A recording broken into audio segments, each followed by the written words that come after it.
粗肥甲幼肥，咱生活当中有足侪肥仔的制品，毋过迄到底是虾米款的材质的？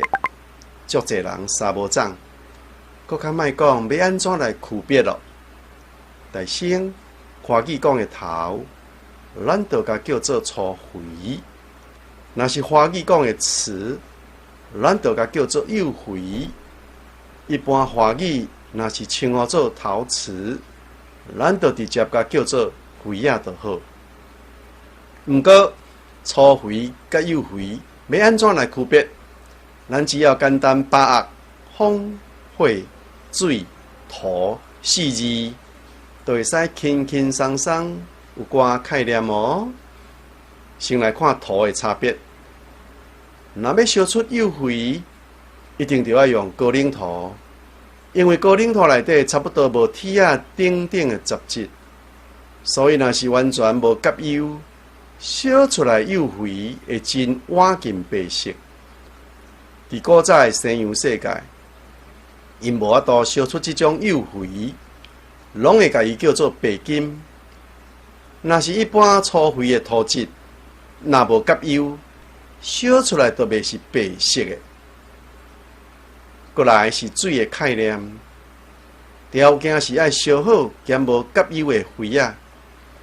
咱若是甲幼肥滴水，伊是袂摄水出来。相对若是粗肥摕来滴水，伊就会慢慢摄水出来。而且幼肥的吸水率绝对要低过3%以下才会使。也会记得2年前，听得到泡咖比世界冠军的台湾选手讲，伊得奖的其中一个重要因素，就是伫因哥买的咖啡杯啊。伊调工精选吸水率足高的幼肥杯啊，互泡出来咖啡内底花芳甲果子芳气，完全袂互杯啊影响来吸收去，平心会当闻到杂足的芳气，互伊的咖啡作品会使完全体现出原来的气味，才有机会来得奖。刷落是火的因素，火所代表的是温度甲烫光性。大升是温度爱烧到差不多1230到1280度左右的高温以上，伊才会来成做幼肥的条件之一。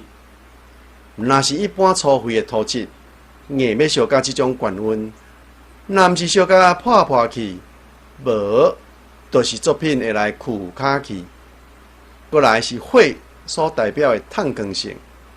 粗肥甲摕来照光，是绝对袂烫光。若是完全无甲油的幼肥甲摕来照光，伊就会小可烫光。最后是风的作用，这是因为风有法度传送声音。若是幼肥用手甲啄看卖啊，伊的声音会比啄粗肥的声音搁较脆一寡，相对粗肥的声音会较钝。毋知安尼生粗肥甲幼肥的简单区别，是毋是真深刻？万一若是拄着有人国别挑工要实验，用高岭土甲粗肥仔土蓝做伙去烧，搁烧出活要1200度左右高温的作品，都毋知影要安怎称呼，是粗肥也是幼肥，无要紧。咱就直接叫伊肥仔就好。